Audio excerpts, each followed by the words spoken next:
90களில் பிறந்தது குத்தமா? திருமணம் என்பது சட்டமா? 30ஐ தாண்டியும் வயது நகர்கிறது. முன்தலையில் என்னையும் கேட்காமல் முடி உதிர்கிறது.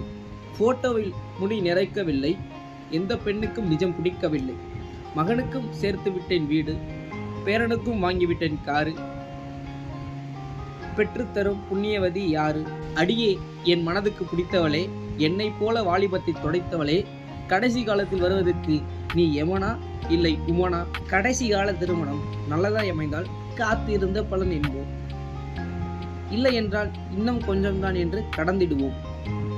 வாழ்க்கை துணை அமையவில்லை, வாழ்க்கையே துணையாய் அமைந்து விட்டது.